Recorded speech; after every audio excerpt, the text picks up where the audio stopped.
própria toca ou ao seu próprio ninho. E não dá muito interesse aos deslocamentos.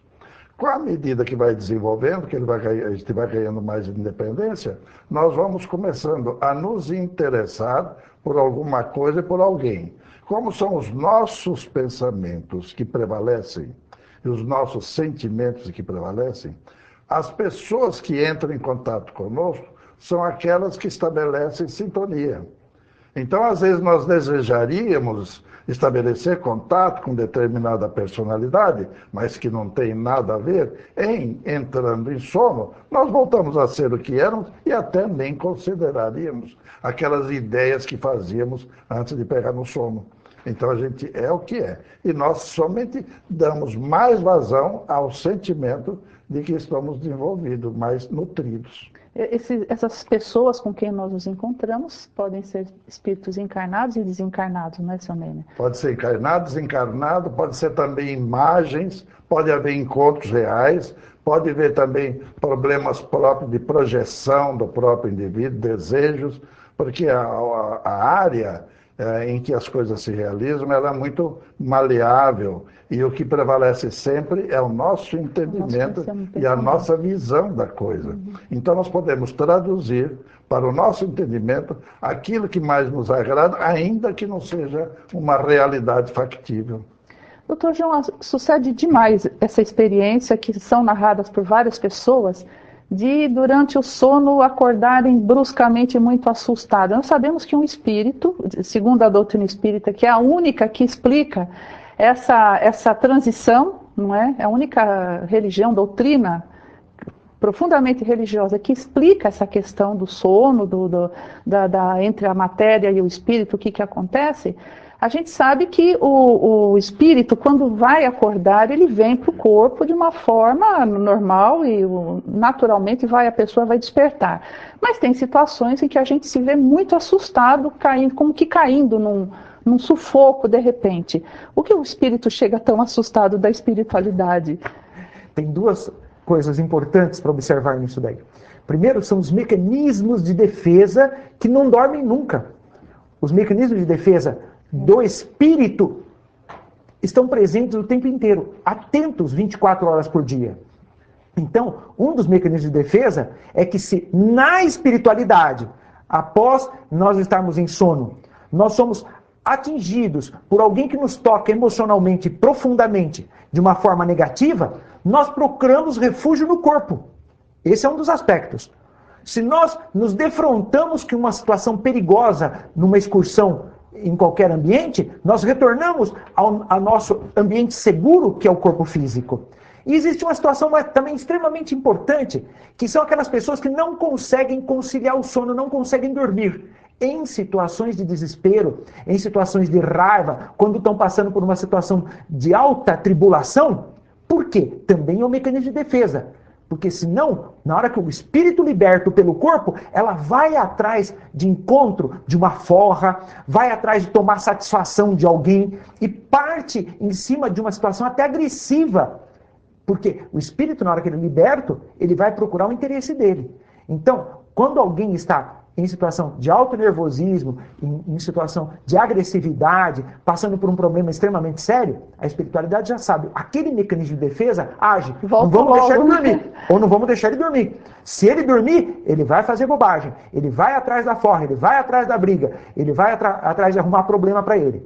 Porque o nosso livre-arbítrio também não dorme. Nosso livre-arbítrio permanece o tempo inteiro. Nós somos responsáveis pelas ações que nós realizamos durante o sono. Seu Nêmia, nós sabemos que em certas fases das nossas vidas nós temos mais sonos, menos sonos. Principalmente os adolescentes, pela pouca educação que normalmente a gente dá a eles, eles dormem o quanto a gente, se deixá-los dormindo, eles dormem a semana inteira. Mas as crianças, por exemplo, elas dormem muito mais. E o que significa isso? Elas precisam ter maior contato com a espiritualidade, é isso? Quando eu era pequeno, diziam que as crianças, o nenenzinho tem que dormir bastante, porque ele cresce enquanto dorme, né? Mas parece que libera um hormônio mesmo do crescimento, isso tem sentido. Então, aquele crescimento é uma fase que exige a estabilidade, não tanto a vivência externa. Durante a época em que o indivíduo se lança a empreitadas de maior vigor, ele acaba ficando mais ocupado com aquilo e menos preocupado. Alguém já disse que as nossas encarnações se espaçam na medida que vamos evoluindo, porque nós começamos a ter condições de viver espiritualmente ou intelectualmente mais do que materialmente, né? Então, quando vive intensamente, nós procuramos, não temos necessidade de tanto repouso, de tanta fuga da realidade. E nós temos pressa em fazer. O Chico, por exemplo, disse que dormia 2, 3 horas por noite, né? Mas também a atividade dele era de uma intensidade enorme. Também a necessidade de sono está diretamente ligada à nossa materialidade, não é? E nós precisamos dele ainda porque ainda estamos muito apegados à matéria. Bem, para nós finalizarmos, ainda perguntando, para deixar assim como uma mensagem para os nossos amigos espectadores, como é que nós podemos nos preparar para o sono? Sem ser muito teóricos, né? Porque na prática a gente vivendo numa cidade como a nossa, por exemplo, aqui em São Paulo, as tribulações da vida, a juventude, às vezes a gente exagera em algumas coisas, mas o que é possível para nós nos equilibrarmos e voltarmos ao plano espiritual numa condição boa para a gente ter o contato com essas entidades que nos auxiliam para um aprendizado, Dr. João? Bom, tudo é sintonia e pensamento. Se nós, ao deitarmos, assistirmos um filme violento, assistirmos a cenas de discussão no lar, de desequilíbrio, nós permaneceremos com esse ímpeto após o sono.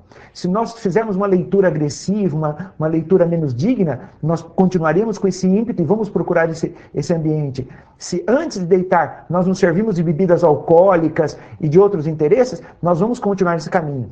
É interessante levar a vida dentro do melhor, dentro da normalidade, dentro do bom, do ideal. Isso que é mais interessante, de procurar situações de mais equilíbrio. Porque não adianta fazer estripulia durante o dia e depois na hora de dormir fazer uma prece e achar que está tudo resolvido. Porque nós continuaremos a ser aquilo que nós somos. A prece, como você colocou, é interessante, mas ela... Não só ela, né? Ela traz uma situação de equilíbrio, mas não só ela.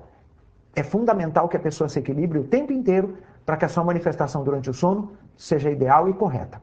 Bem, nós vamos encerrando por aqui no nosso quadro, convidando os nossos amigos espectadores para a nossa próxima oportunidade, quando nós estaremos falando sobre os sonhos. Até lá. Voltamos com Vida Além da Vida, um programa que conta com o apoio cultural da Livraria Espírita União, situada Avenida Rangel Pestana, 233. Agora, em nosso momento literário, o nosso Carlos Tuller. Amigos do programa Vida Além da Vida, nos encontramos aqui novamente, nessa nossa reunião de todas as semanas, no nosso momento literário espírita. E hoje vamos continuar falando dessa figura tão importante para nós da doutrina espírita aqui no Brasil, Dr. Bezerra de Menezes. Para falar de Dr. Bezerra, selecionamos hoje o livro Bezerra, Chico e Você, de Chico Xavier, com mensagens maravilhosas de Dr. Bezerra de Menezes. Eu gostaria de enfatizar no prefácio desse livro mensagens, orientações de um outro espírita muito importante para nós, que foi Batuíra, onde ele enaltece a orientação cristã de Dr. Bezerra de Menezes. Todo o seu esforço no trabalho da elevação do ser humano e no aperfeiçoamento de todos nós.